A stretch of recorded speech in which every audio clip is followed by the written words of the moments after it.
42,000 different wines, okay, 10,000 different spirits, and that's representing about 8,000 brands. So when I say Willamette Valley was the best-selling wine from Oregon, we have about 300 to 400 wines from Oregon being offered.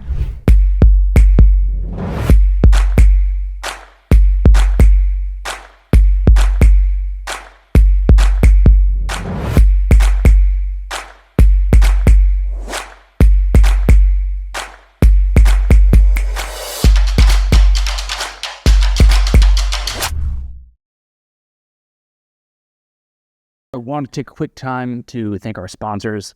Thank you so much to Collier Law and Hotel Salem for sponsoring the podcast. Appreciate it. You guys make it possible. Thank you. Hey guys, the Jesse Pione here with the Salem Business Journal podcast. And this episode, we're actually super excited to announce that we are doing a collaboration with the Dirt to Sky podcast. Hey, I'm Jordan Hill with Dirt to Sky Business Podcast. And with us today, we are at Willamette Valley Vineyards, sitting here with the new CEO, Mike Osborn. Yeah.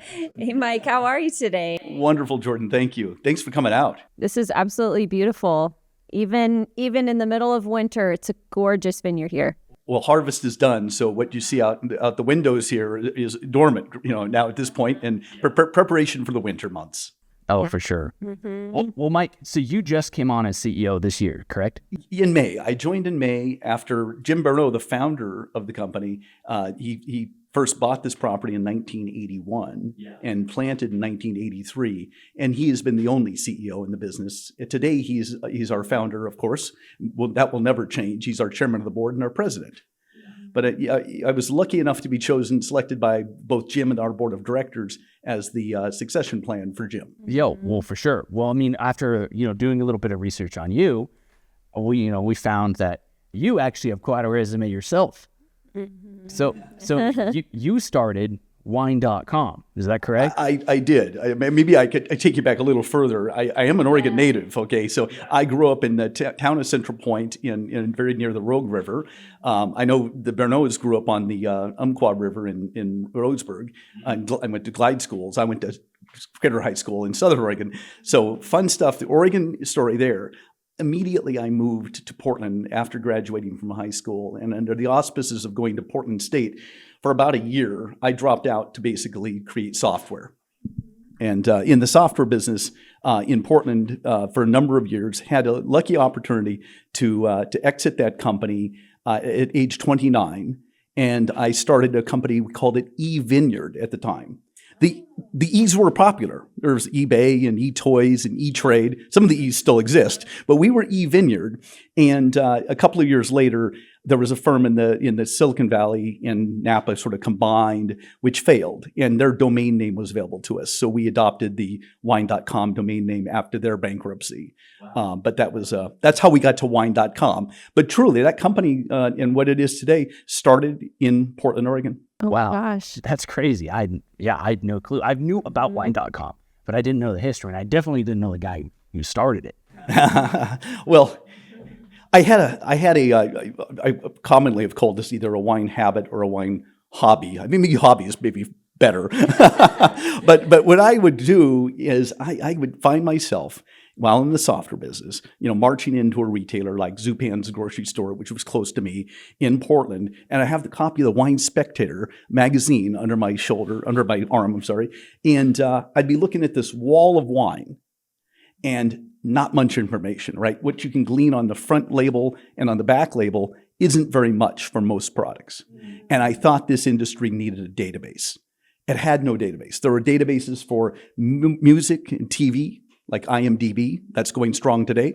There's a library of music is Grace Notes, for instance. You always know the lyrics and who wrote the song and when it was published.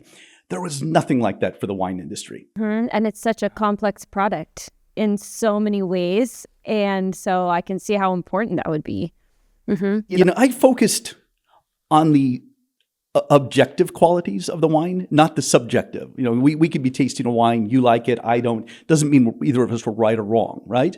But when it comes to the objective, like what the grape is, where it was grown, what the brand is, what the cost is, whether it's rated, So we created this large catalog of wine with all of the objective characteristics just to help somebody, sort down that list, because a wall of wine is very intimidating. Mhm. Right.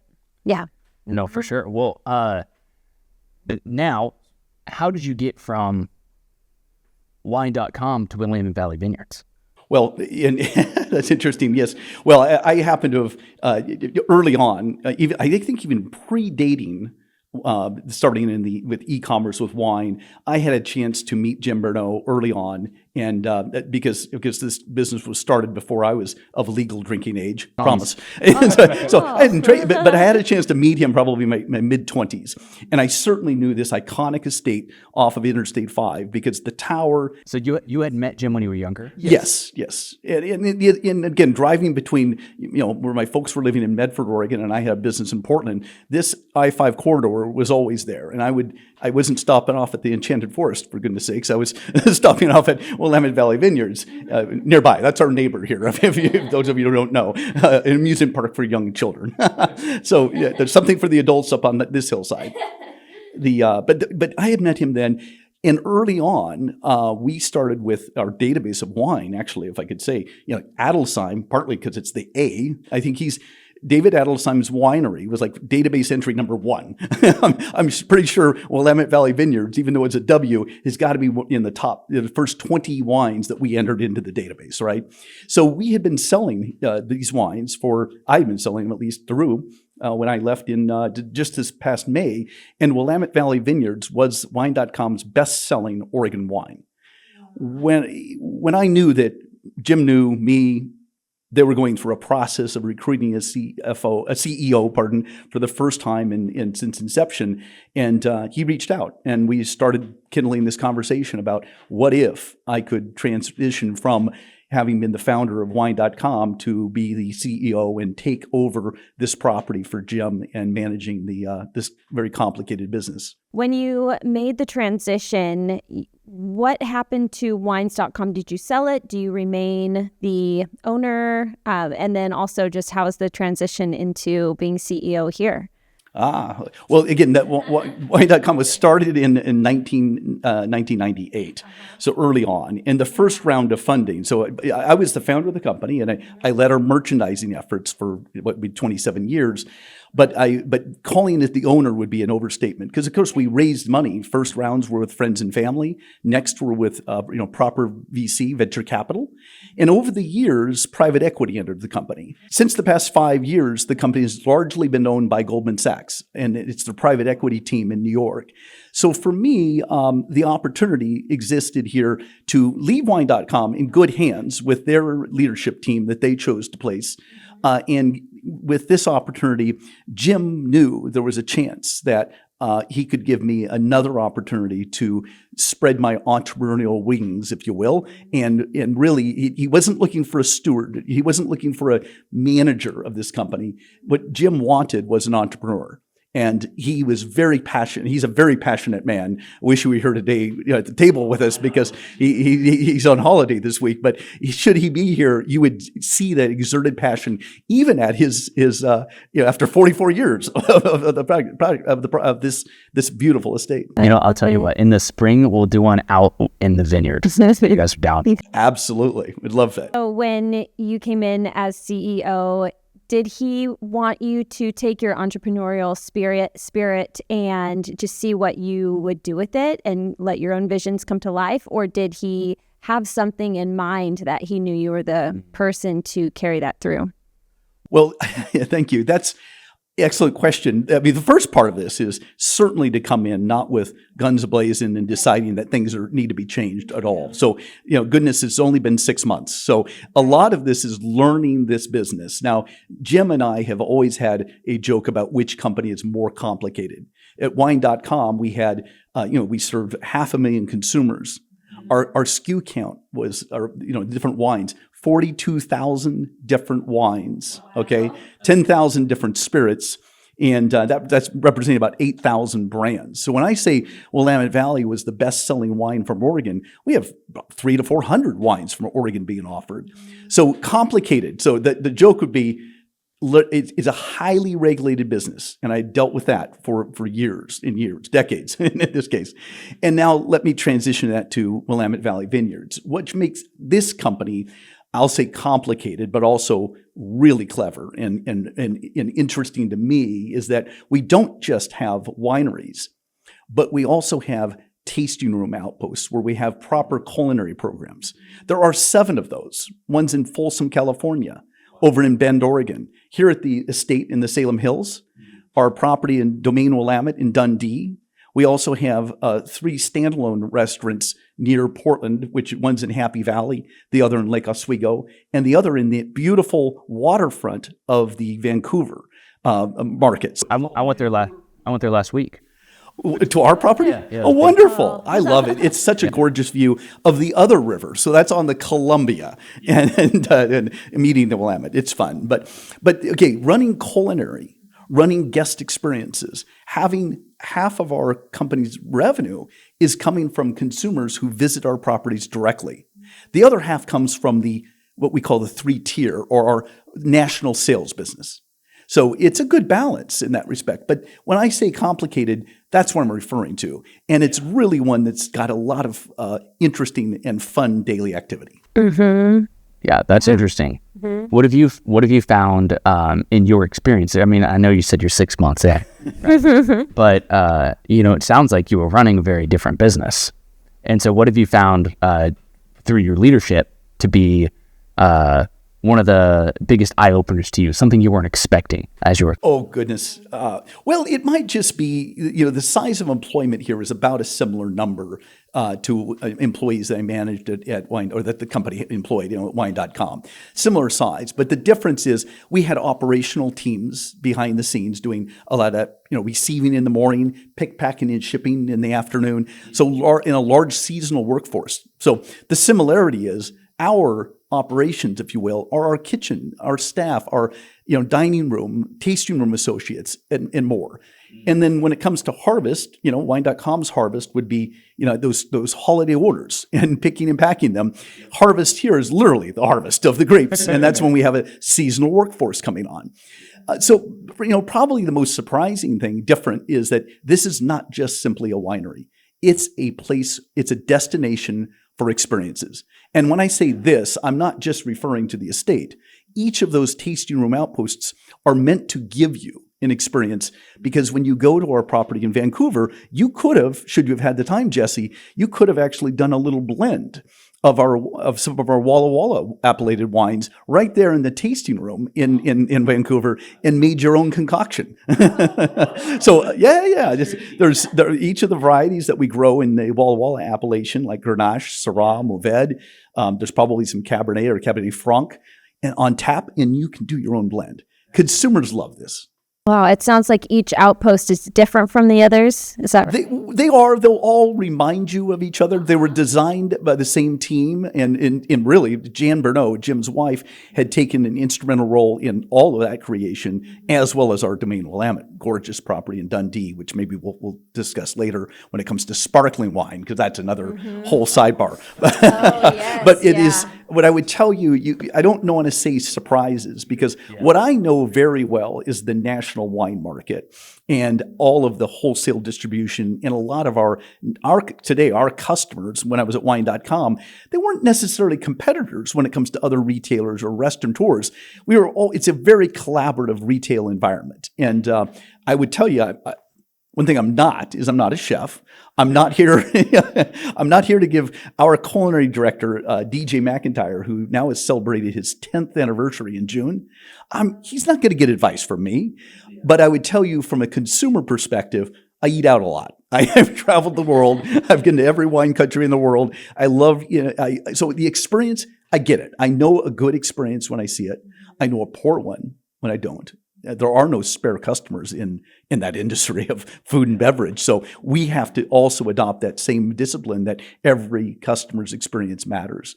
So it's beyond just the production of wine. It is the national sales effort of wine. It is helping our customers be, very active and repeat consumers to our tasting rooms. Mm-hmm. Wow, that's really cool. There's a lot more to it than even I thought. Because, hearing you describe it, right, it's kind of like, when I listen to how they describe the creation and the experience at Disneyland, right? They often describe it similarly to how you just were describing. You're like, well, it's not just, you're not just riding on a roller coaster, but, there's the details from the birds in the sky to the food to the exact ways that the employees interact with the guests.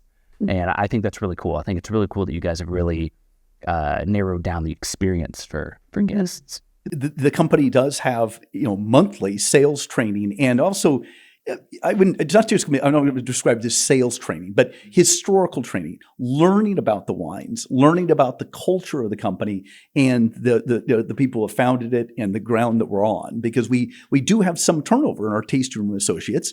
That can happen. We certainly have to employ seasonal teams during the busy summer months of tourism to Oregon. So as a result, the training regiment is a strong one here. So I just recently graduated from the MBA program at Willamette University, just down the road. And one of the things that I learned while there was that the world's first publicly traded winery was just a couple miles down the road, which I thought was the craziest thing. And then I honestly didn't believe it. And then we looked into it, it was 100% true. Can you tell us a little bit more about that story, about who in the right mind thought of, hey, we should publicly trade a winery, a vineyard, Well, it started with basically fundraising in Oregon that Jim did, man-to-man, one-to-one contact with with the consumers who were favoring, buying his product here. Jim knew for long-term sustainability, he had to raise money. And I guarantee you, there are plenty of people who would say, just go to a private equity firm or find capital from a banker. Jim didn't want that. He wanted to raise money from wine enthusiasts who would then not just want to be owners, but have the pride and participate in a lot of the work. And in fact, today, many of our owners volunteer through the Oregon Wine Enthusiasts organization and not-for-profit company to volunteer efforts that when it's necessary, when the team needs more overlay of help in different areas. So these enthusiasts and our owners is the lifeblood of the company. Now, I need to tell you something about 1989. That was an Oregon registration that was possible, and then Jim Bernot helped craft and create. But by just a few... in 1989 was the time that Jim raised money in Oregon under a sort of a syndication, the selling of stock directly, the winery, to consumers. And he made that possible through the Secretary of State's office here and other collaborated efforts. Prior to being in the wine business, Jim was a lobbyist. So he knew his way around Salem, our state capital, I think well enough to come up with a clever idea. And that business didn't move to the NASDAQ exchange until about 5 years later. So in 1994, we were not only publicly traded, but now we're on one of the biggest markets on the globe, right? The NASDAQ exchange, where it's remained since. And that is where our common stock is traded. Later, maybe I'll describe a preferred stock instrument. But I read up a lot about this because it was crazy to think. And the reason it's crazy for your audience is that agriculture, especially value-added agriculture, is very difficult to raise money from traditional investors. If we plant tomorrow, we're not going to find fruit for 4 to 5 years, at least fruit that was worthy of a bottle of wine, okay? By the time our winemaking team, they're very talented, but Terry Colton and his team are going to have to work with that for 2 to 3 years, and then it's going to go to bottle and rest, and then it's going to go to either our shelves or our customer shelves. This could be 9 years before you recognize revenue from that bottle of wine, from the planting you did to the bottle of wine the finished consumer gets. Most investors are not patient for that. I know that from my experience at wine.com. It's that investors aren't always patient. This is an industry that requires patience. Wine enthusiasts have given this company a chance for that patience. One of the things that I've often thought of is he called it a public offering, and it is. But it wasn't until 2006 that I think an article in Wired magazine wrote about crowdfunding or crowdsourced. This is 2006. Jim Bernot did it in 1989. He crowdfunded the business. And because when I describe this to investor buddies and friends and family about how this company is funded and how it was originally founded, it's like, oh, it's crowdfunded. It's like, that word didn't exist, dude. Yeah. Yep. He did it before it was a thing. He should get credit for it, not Wired. Absolutely. So speaking of, the planting in Oregon and all that it takes, tell us a little bit about what sets Oregon wines apart and the business and the difference, in the Oregon. I think generally summed up, and it's like a lot of wine growing regions. It takes a unique geography, climate, and really a winemaking culture. And let me pull those apart a minute. The geology, a lot of the Willamette Valley, or not a lot of it, the Willamette Valley, the Columbia River Basin and the Gorge were all, basically carved out from the Missoula floods. These are floods that happened 15,000 to 18,000 years ago. I don't know if it's, that's a long time. Give or take. Well, that brought these unique rocks and soil to the Willamette Valley. So we have a number of different soils, including, layered in between that, we have this volcano ring. Just over near the winery here, we can see Three Sisters. We can see Mount Jefferson, Mount Hood, St. Helens, right from our backyard.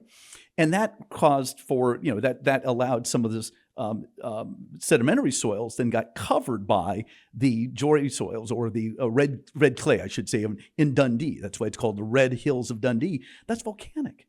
So the geology is very important. Okay. Climate is Pinot Noir specifically loves the Oregon climate. Coincidentally, we're on the 45th parallel, right? This is halfway between the equator and the North Pole, just like Bordeaux in France. So we're Pinot Noir, sort of birthplace of Pinot Noir and Chardonnay is that 45th parallel. It loves it. We're about as far north as you can possibly grow Pinot Noir also. Wow. And this is what makes it a remarkable place. And then lastly, I mentioned winemaking culture, but it's really, you could say culture. I'll also say the word stewardship, meaning Oregonians and also the winemaking teams in Oregon are very collaborative about Mother Nature and being stewardships of the soil. So every one of our estate vineyards are certified LIVE, which is Low Impact Viticulture and Enology acronym. It makes it easy to say live, but we're also certified salmon safe. That makes certain that our runoff from water does not reach any chemicals would never be used to reach our waterways. So that's an issue of sustainability or organics. We actually have some of our vineyards are biodynamically planted. That's a whole other, if you think of organics or, maybe it's naturopathy and then organics and then biodynamics is that top pinnacle. What does that mean? Wow. Well, it's vineyard management and every touch of the vineyard being led by what the moon cycles are, what Mother Nature wants from it. And it's based on standards that are enforced by Demeter. But these are very... So I want to make sure I understand the difference. So organic is mainly just you're not spraying pesticides on the grapes. Oh, there's also, that's really sustainability, you would say, because there are organic standards too. And beyond to be certified organics, but being in Oregon, most of the premier properties are both participating in the LIVE program and salmon safe, as are we. Every estate vineyard. Yeah. Wow, that's really neat. So very much protected and with the environment and the future in mind. So everything we do, trying to get as the glass as lightweight as possible, only using natural cork. Because Mother Nature, those cork trees create a lot of CO2 for the remove CO2 from the environment, and the cork trees need to be that they need to be harvested every year. And one of the best uses for it is a closure for wine bottles. So you'll find no screw caps here, no metal screw caps on our bottles, and it's there's sustainable practices in every nook and cranny of Willamette Valley Vineyards. What are one of some of those, and I don't know if there's a good answer for this, But what are some of those nooks and crannies that like you guys have noticed, for example? Like you mentioned the cork, but like was there a couple of where it was just like a small change that you guys made that made a big difference in the way that it affects the environment? Like a bigger environmental change that was really just a small act as you as a business. One of the many come to mind, but I would say our Ravino project, I hope I'm pronouncing this right, Ravino. What it is a recycled, I should say, glass that we use in all of our tasting rooms for our most popular wines. So what happens is this firm, a third party, and many other Oregon tasting rooms are using it. I believe we're one of the largest adopters. But what we do for the wines that are poured here at the tasting room, and many of them as possible, especially very popular wines like our whole cluster Pinot Noir, are in these Ravino glasses and bottles. Okay, when they're poured off, they are then separated, not sent to the recycling, but actually then cleaned and returned to us for further bottling. So in this case, we can get 10 to 12, maybe 14 uses out of the same glass bottle. Otherwise, that glass bottle, which is highly recyclable, but otherwise it is recycled though immediately. So a bottle you find at a traditional retail site, and even our bottles that go through national distribution, will be recycled. We sure hope they are, not being put in landfills. But an example of that project is a great one for something that this predates me, but it's very clever. Yeah, well, yeah, because that's like, it doesn't cost you that much more as a business, or if anything, but it can make a bigger difference if you add up all the different bottles you'd be using. Absolutely. Is the estate here the only vineyard, the only place where the grapes are grown, or do you have any other actual vineyards throughout Oregon? Oh, goodness. Thank you, Jordan, for that question. That's awesome.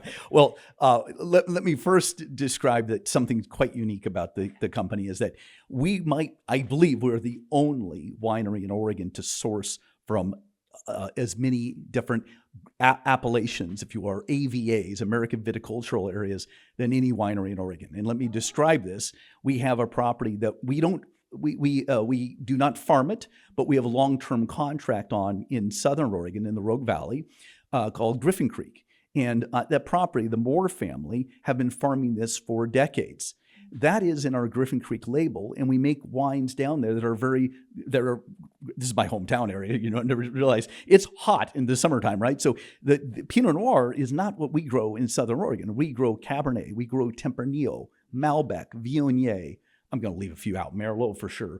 And those bottlings are interesting. You just go up the highway a little bit where Jim Bernot was born in the Umpqua Valley, and we have a brand there called Parami. And it's a blend, I believe, it probably varies year to year, but it's a Tempranillo Merlot blend, I'm pretty sure. It's a wonderful example of what the Umpqua Valley can produce. And just recently, our current vintage received 93 points, which is a high review. Wow. From the Umpqua Valley. I think it tied with another brand for the highest rated wine ever from Umpqua. But those are sourcing opportunities there. When you ask about our own vineyards, we're here in the Salem Hills in the estate. This is Willamette Valley proper. It's not a separate American viticulture area, but we also have a vineyard just nearby in the Eola Hills.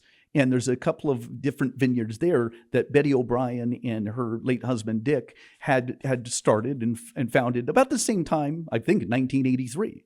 So these were back to Willamette Law School. I believe that's where, or business school, I think it was law school, where Betty and Jim Bernot had met. Okay, so that's back to Willamette University, where he did for grad school after being a duck. Not to get that argument over. In these parts, we got ducks. We got ducks and beavers, so I don't know what to say. But I would Eola Hills. So that's a proper American viticultural area. In Dundee, on our estate, where we have a proper winery and tasting room called Domaine Willamette, around that estate, that some of it's, or all of that, is biodynamically grown now, and that property is in Dundee Hills. So chalk another AVA off. But then I'm going to go about as far north as any vineyard is in the state of Oregon, because remember, the Columbia River turns north out of Portland. It looks a little deceiving if you're floating it, I guess, but but on a map you can see that's that carve out. Okay, Tualatin Estate Vineyard, very close to the town of Forest Grove, is a vineyard that was first planted in the early 70s. Bill Fuller planted this in, I believe, 1972, 73. Bill's one of the pioneers to come to Oregon, by the way, because he was a winemaker in Napa Valley and came up here. We had some other early Oregon pioneers in wine, but they weren't winemakers prior. They were business or technical directors and the like. You read those bios later, but Bill Fuller was a proper winemaker and had come to Oregon. It was about 10 years later or 15 years later, and I should get the dates right, but Jim had purchased Walton Estate Vineyard. Okay, so that became part of Willamette Valley Vineyards, and Bill Fuller stayed on as a consulting winemaker for a number of years, and he just finished this past year. I believe this might be his 52nd harvest.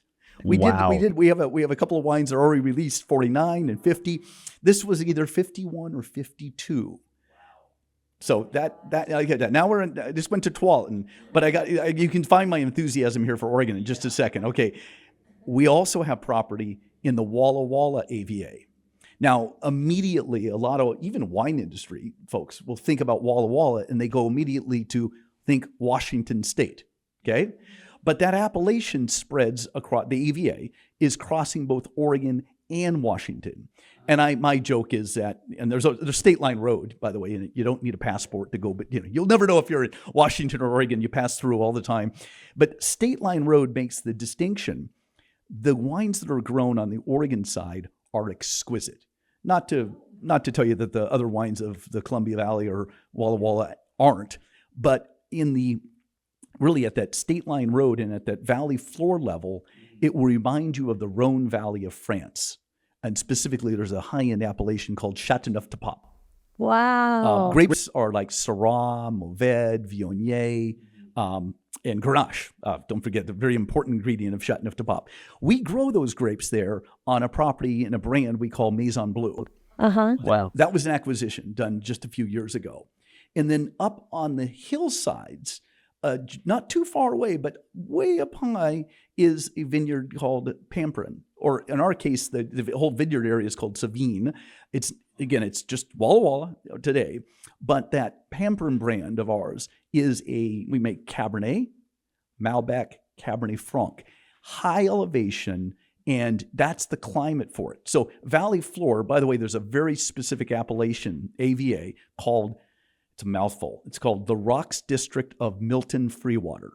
That is a mouthful. Okay. Well, the town of Milton Freewater, hyphenated town there, has been, Milton and Freewater must have come together at some point and hyphenated their name. That's the small town there. But the Rocks District, I think there was a Rocks District somewhere else in the country, in California. So they had to have this mouthful. But that appellation has to be not only grown in Oregon, but produced in Oregon. So grapes we are harvesting there, they come in the wee hours of the night to the Salem Hills. And Terry Colton and his team make those wines here because he can, and they are Walla Walla. They're exquisite. So when I think about my fondness of like covering off every growing region of Oregon, no other company, no other brand of wines, no other growers, and no other winemaking talent like Terry and his team have that opportunity. Oh my gosh. That's crazy. Mm-hmm. Have you had the chance to visit all these places yet? I have. I was lucky. It was funny enough. A year ago, September of 2024, I had a chance to visit some of my favorite wine growing friends in Walla Walla, but specifically one of the neighboring properties to our Pamperin is the Ferguson Vineyard by LeCole 41. And I got a geology lesson from Marty Clubb, the owner of that business. At the time, I had no idea, he didn't either, that 6 months later I might be in the same role. But Marty is a genius at Walla Walla. His family has been, he is the second generation, I believe, maybe third, but second generation winemaker there, and an extraordinary figure in Washington State wine. That was a great lesson, and I visited a lot of properties both on the Oregon side and the Washington side. But it's hard, when you have an Oregon heart, not to really be interested in the rocks and interested in what's on the hillside. Yeah, no, for sure. Yeah. So when there are different, and correct me if I'm wrong, so all of the different locations where the grapes are grown, it can be any vineyard that can purchase the grapes and their winemakers make the wine with those grapes, right? So It could be. We choose to actually buy very little. There are some wineries who buy a lot of fruit, or they even could buy almost finished wine and label. The barrier to entry isn't very high if you just want a wine brand and you buy finished wine that's been made by a winemaker and you want to put the Jordan label. Well, there's Jordan's already taken, so I'll find another label for you. Okay, but I'll just buy yours. Honestly. we don't do that. Most everything is estate grown. We do have some of our larger, really delicious wine, whole cluster Pinot Noir. We have a whole cluster rosé of Pinot Noir, which we don't have enough estate fruit to make, right? So we do have contracts. And then I mentioned there's a few properties that over the years, we've contracted with because we love what they do. Now, our viticulture team will always look after that. We're not going to buy from a grower that we don't know or we haven't seen their practices being of our standards. And we're lucky. And you're lucky when you have got this much history behind you. And again, two places there, not just Jim's vision, a talented winemaking team. None of this is possible without that ownership. Our owners are engaged in this business, and maybe I could describe even what we've done subsequently in later years with our preferred offering. Yeah, actually, do one. Yeah, absolutely. Do that. Yeah. Well, there's two things I'd like to cover. One is the different wines that we have, brands, wines, and varieties. But you just say there's a lot of, you mentioned these different places of Oregon and Oregon and Walla Walla. How many wines are made? And I get that one for you. And then later the issue is ownership. How can somebody become an owner? Maybe that's it, because I can talk then about the distinction between common stock and preferred. Mike, so you guys have a bunch of different regions, and it's cool learning about those, honestly. It would be really fun to go visit. But what kind of, out of those regions, you mentioned a couple different types at each one. How many varieties do you have? How many types are there? Aha. Okay. That's a great question, because the flagship of Oregon, and certainly of Willamette Valley Vineyards, is Pinot Noir.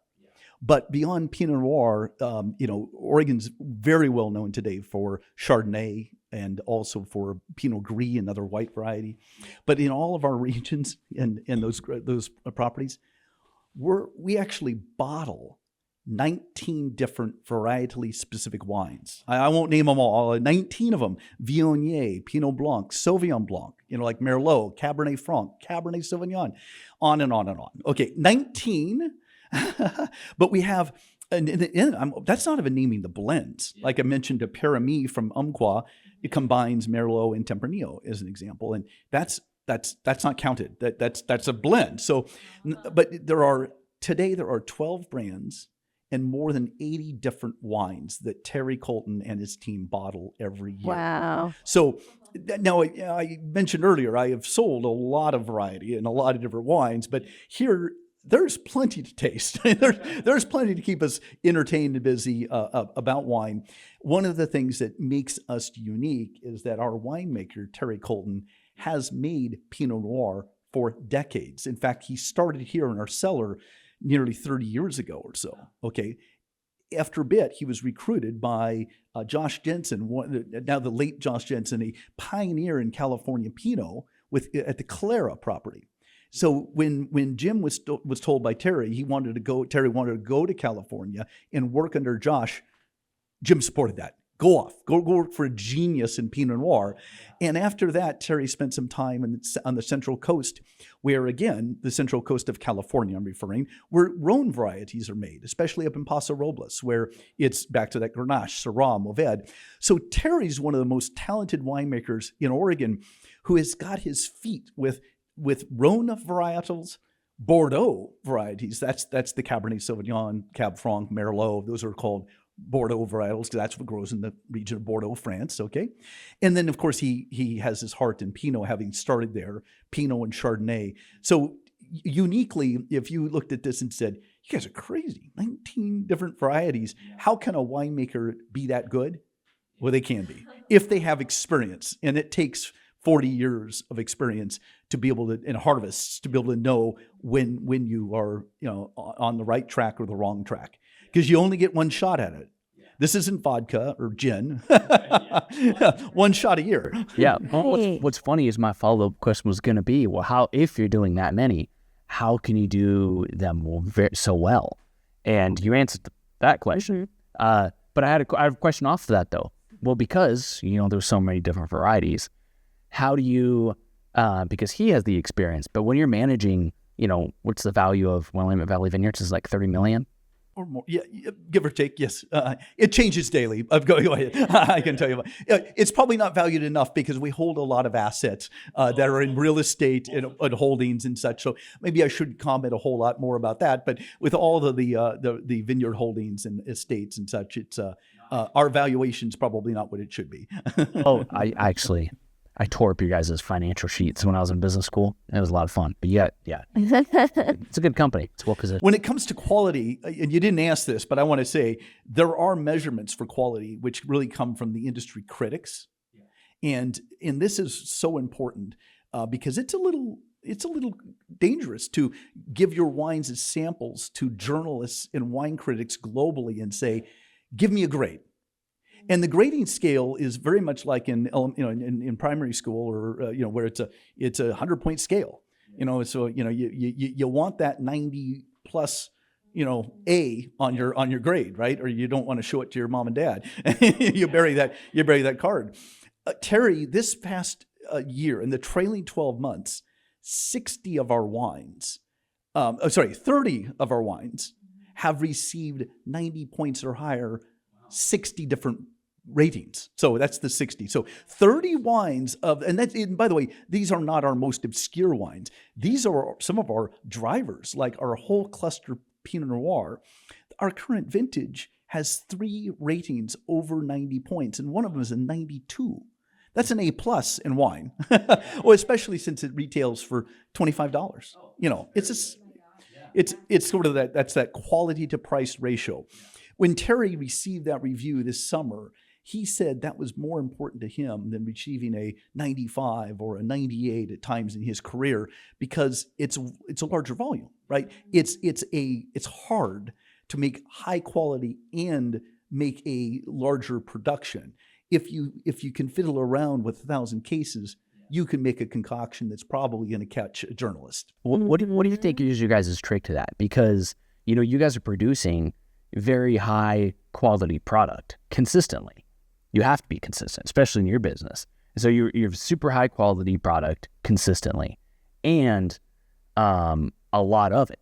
What's your trick of the trade for how you're able to get your team? Because there's a lot of people too. It starts outside the window. It's in the vineyard, for goodness sakes. It's having those estate vineyards in our control, right? Under our leadership. Terry doesn't run just winemaking, but he also runs viticulture, and the team year round are permanent, and they're ours. We only need that supplemental team during harvest, right? So quality vineyards for decades matter. And again, can Terry be a genius in the winemaking facility later on? Sure, but no winemaker wants to do that. A winemaker wants to be the steward of what those grapes produced as they come in. And nothing's better than when Terry is grinning, left to right, when he's tasting these wines fresh. And we just had this, harvest is over here just, 1 month ago, the last of the fruit have come in. And I tell you, he was excited about almost every variety that I would run into him and see them, bringing in. If it's not perfect when it comes in, you become a mad scientist later. No winemaker should do that. I've always argued that great wines are made by people, right? Not chemists, not computers, or committees.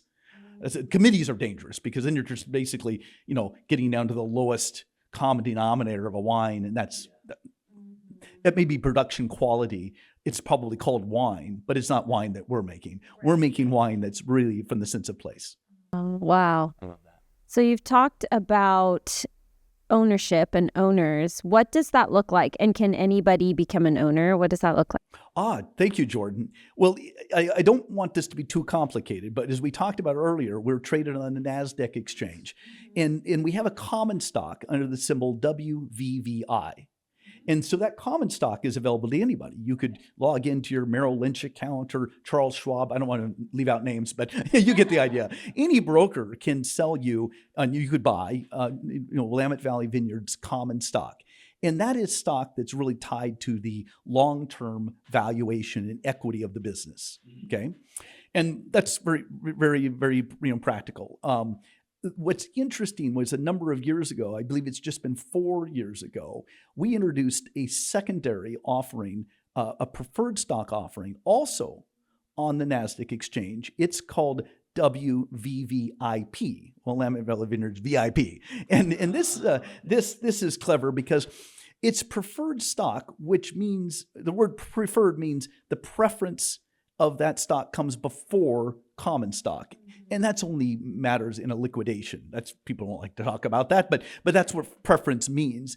But what this stock is a dividend instrument. It's not voting stock. It's not common stock to be tied to the valuation of the company. What it is we'd like to, and we'll have always, since we started this 4 or 5 years ago, paid 22 cents a share. And on an offering like we have today, just until the end of 2025, till December 31st, we have a current preferred stock offering open to wine enthusiasts at $3.95. It pays 22 cents, which if you had a calculator handy, you would say that's 5.5% interest. That's the interest rate. Now, your bank's paying a little less than 1. Most banks are, and if you're a high-risk investor, you might go a little different. But what happens with this is we allow our preferred shareholders, these owners, to trade that dividend in for wine credits. Now, this is where it gets interesting, because if they wish to do that, we'll actually give a kicker of another 15%. We'll take their what would otherwise have been a cash dividend of 22 cents a share. We'll give an additional 15% kicker, and then these owners receive 25% off their purchases already. So ownership is interesting because this is we have wine clubs, by the way. We have auto-shipped wine clubs. We have some wine clubs like Club Willamette, where you can pay $49 a month and receive that in wine credits and benefits as a club member at our tasting rooms and properties. But the ownership, I want to talk about that. The ownership is clever because it gives you both. It gives you the chance to not only earn a high interest rate compared to the markets today, as well as trade that out for wine. And the majority, I want to get into specifics, but the majority of our owners want that. They're exchanging, they're not just looking for a dividend check. If they wanted that, they could invest in other markets, other places.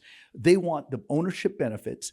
They get invited, by the way, to special events. Annually, we have an Owners Week in the summer months. We also, in June, is Owners Week, where there's some special events they're first invited to. And then throughout the year, we'll have different offerings where, for experiences where they get first rights. They get the first chance, the sneak preview. We have a few wines, frankly, that are in such high demand in small quantity that only our owners and our club members get access to. And that's how we can make 80 different wines, because we have a couple of clever wines that if there's not enough to be sold nationally, they, less than a couple of thousand cases, they get sold to our owners because they're yummy. They make your socks roll up and down. That's what would happen. What a statement. Wow. Before I bump this microphone, I feel so embarrassed that I haven't shared with you some Pinot Noir.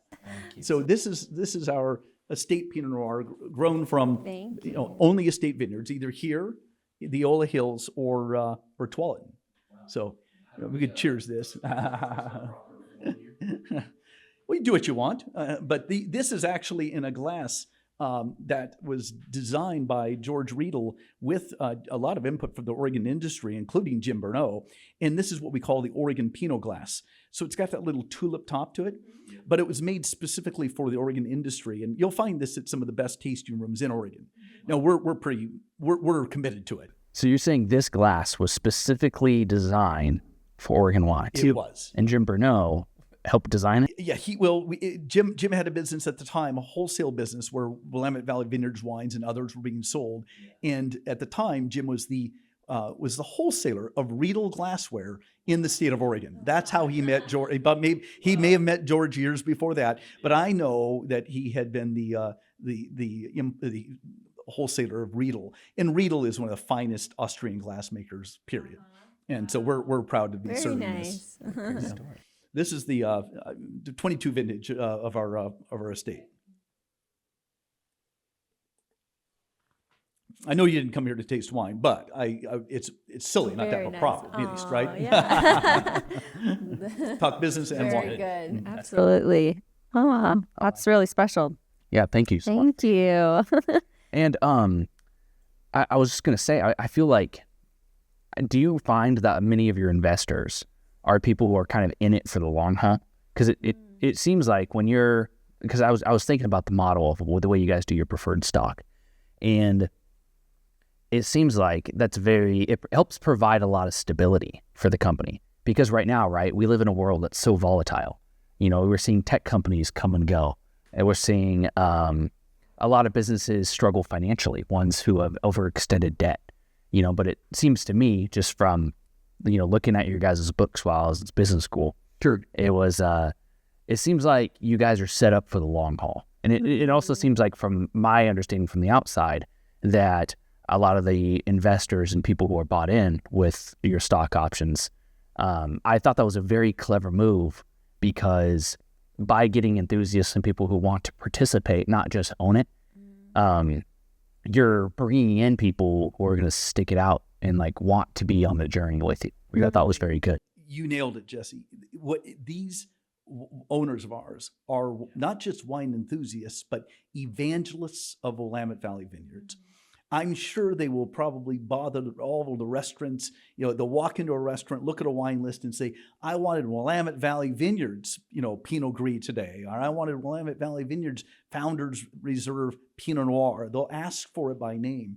They are passionate, and I know that for a fact, because I've met so many of them in the first 6 months being here and hosting events and hosting owner functions.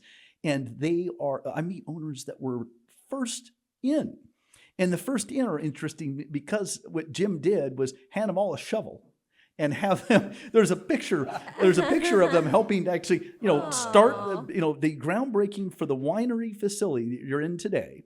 This building was first, the first bit of dirt was moved by our original ownership.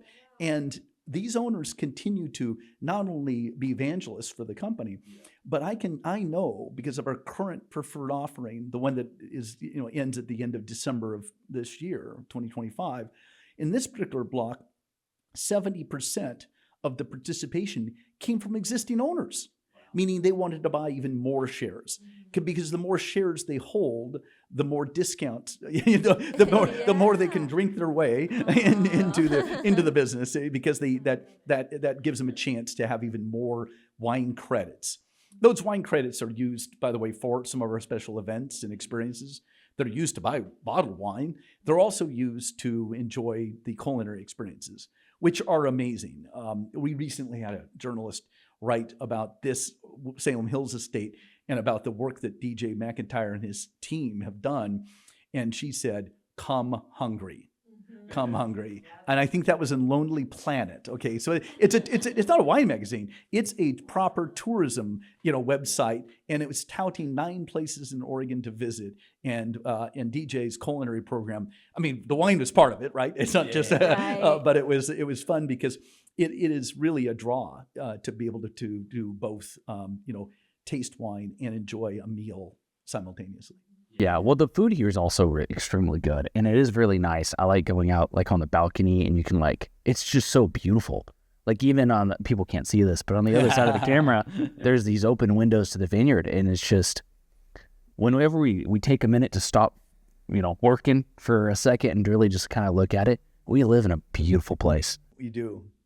I must tell you that you got to visit Domaine Willamette, because I think you'll then be torn between whether this view or that one is where to spend it. I get torn a lot. Now, that's the property in Dundee. So Domain Willamette is right in the heart of the Dundee Hills, and we're right on 99W, so easy and with access there.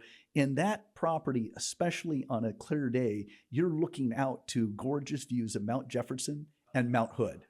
And you're outdoors with beautiful fountains. These grounds were all planted and designed by Jan Bernot, I mentioned earlier, Jim's wife, and it's stunning. Again, I still come back here and see the vistas of the Coast Range, which we're looking out to.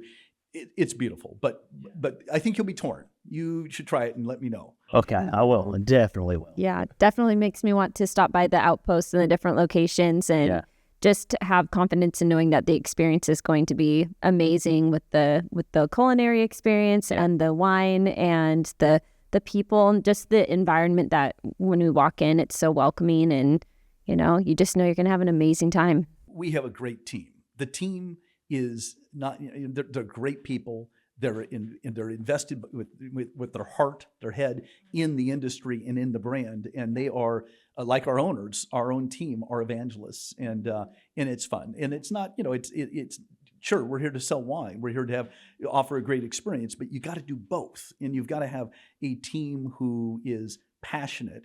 And that passion is, it starts, throughout the company is you would meet, if we were walking the halls today or going to the winery, you'll find folks who are extraordinarily passionate about what they do.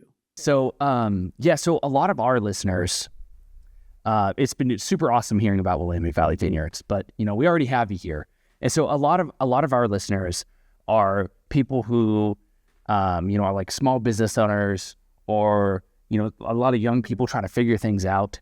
And beyond just, now being the CEO of Willamette Valley Vineyards, I mean, you started wine.com in a time when the world was crazy. And similarly, the world's a little crazy right now. I mean, we got, AI coming up. We have social media as a huge presence in our lives. We have just the world changing just in our culture. So I just have a couple of questions. I'd like to ask you maybe one or two questions about just about how people can start to navigate this. So for you, what would be one trick or what would be one thing that you would say that young entrepreneurs or people starting a business in today's world, what would be some advice that you would give them? Oh my. Well, I think I mentioned the word passion earlier and being passionate. I think that it's hard in one word or one term to sum up what this takes, but I can tell you, whether it's a banker, an investor, or a customer, a consumer of your product, they want you to be passionate about what you do. And but I need to caveat that with high integrity. And I think that consumers today will see through faux passion or passion with no integrity. And I think those two need to go hand in hand to make a difference. You must be able to instill that if you've got a larger team, like we have more than 350 employees. It can't be, 100 of us having that passion and integrity. It needs to be all 350 of us plus. Yeah. What do you do to help instill that? I think it does start by, I would tell you, over communicating, having a chance for the team to hear from you. From you, meaning in this case, maybe it's me as the leader of the company, but even cascading that down to their other managers and direct leads and such. It can be contagious. I can't be in Bend, Oregon, Vancouver, and then down to Folsom, California in the same day. I've tried. Folsom is on the outskirts of Sacramento. It's impossible. There's a daily flight on Alaska. It's like, so again, back to being, having the opportunities for the team to have contact with you.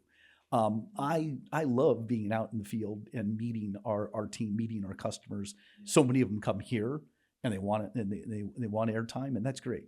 But I think that's where some people would make mistakes. Well, I guess what do you personally do to ensure that you're having great communication with those people? Again, I think it's company-wide email communications if you had to do something that's scalable and quick. And it's also, quarterly meetings, all hands all company, all team members meetings where, nothing is off the table, right?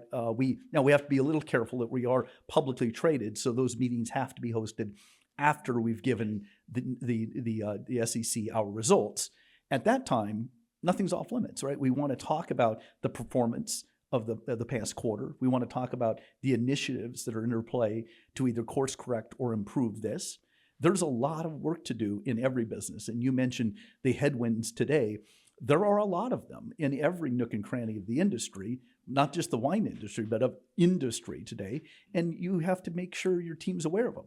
It's not as simple, nothing is simple about business in 2025 or probably 2026. And it shouldn't be. I don't think so. If it was simple, everyone else would be doing it too.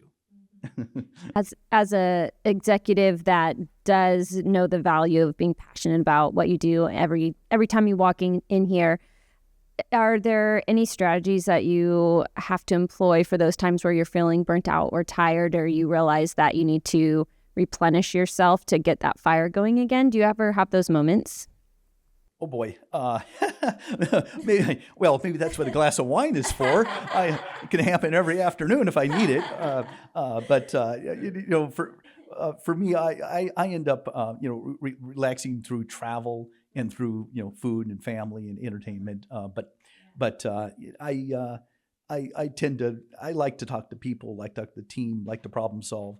So I hope I have fewer of those days and much more of the, problem solving and growth, opportunities. I also would tell you that in Oregon, there is a lot of collaboration, with what otherwise you would call a competitor, but they're not. And it's very unique to the Oregon wine growing scene that what you would consider to be a competitor is not, it's a collaborator. There are, many times a day where I'm getting calls from other proprietors or winemakers, for just a few minutes, but we're sharing information, we're sharing advice, or helping steer this. It's one of the reasons why, with respect to public relations and even the great wine press, I've encouraged our PR team to make certain that it's it's a Willamette Valley Vineyards story, but it's an Oregon story. It's a Willamette Valley story. It's an Oregon winemaking story. We've got wines from all over the state, but all Oregon brands will rise with the tide. Nothing burns me up more than being on a restaurant wine list, whether it's in Miami, Florida, or New York City, or Washington, D.C., and there's no Oregon wine. This is why I tell you there's opportunities. We are not, you're, in the Northwest, you end up with a dominant wine list with Oregon and Washington wines. That's not the case in Nebraska. That's not the case in Houston, Texas. We can grow Oregon nationally, but you've got to wake up knowing that those opportunities exist and there's runway, and all Oregon brands will benefit with the success that that we have today and that we're going to continue to have in the future. What would you say is probably your favorite part about doing business in Oregon or living here? The industry, we're not going to pick up these vineyards and move them anywhere else in the world and the country. So probably different than technology companies or healthcare or finance, where there might be some fickle businesses that come and go from Oregon. We are squarely, planted, literally. There aren't many. That could be a euphemism sometimes, but it is. We're squarely in Oregon. The business climate, the political climate comes and goes and changes over time. You have to look at this, with a vision for, whether it's, 50 years, 200 years, 2,000 years. Jim Bernot did not want this company to be a company that lasted for his lifetime whatsoever. And either do our owners and our stakeholders. And we haven't even begun to, again, build the stage for Oregon, in many parts of the country, let alone the opportunities for the export markets, where there are consumers globally who haven't tasted Oregon Pinot yet. I mean, it's shocking.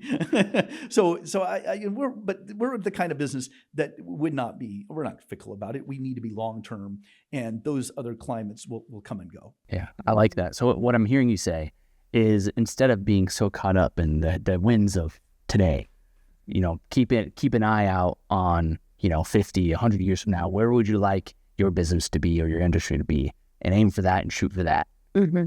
it's so important in, again, agriculture, or in our case, we call this value-added agriculture, because if we were just selling, bulk grapes, that's a different business altogether. We're selling an artisanal product finished, which tastes incredible. And so in this sake, that's how you need to be thinking, decades ahead of other companies, that are bought and sold every day. I started the company, eVineyard I mentioned, or wine.com today, the same year that Google was started. 1998 is a long time ago. Trust me, my wife reminds me of that. It's like, boy, Google looks a whole lot easier now, and but the product's heavy. It's breakable. It's regulated. Sure, but this is a whole lot of fun, and the wine industry is so unique, and it's got history, in 6,000 years of history behind wine. Oregon's new at this sport, right? We're talking about vineyards, post-prohibition, that were first planted in the late 1960s, and some of them were in Umpqua Valley, and that is where the rebirth of the Oregon industry started. So this is a young Oregon industry. And that's what gives me hope that, or the strength to know there's so much ahead of us. Well, Mike, thank you so much for getting together with us and talking about wine. It was great to meet you, both Jordan and Jesse. Thank you. Yes, thank you so much. Yeah. And I want to take a quick time to thank our sponsors. Thank you so much to Collier Law and Hotel Salem for sponsoring the podcast. Appreciate it. You guys make it possible. Thank you.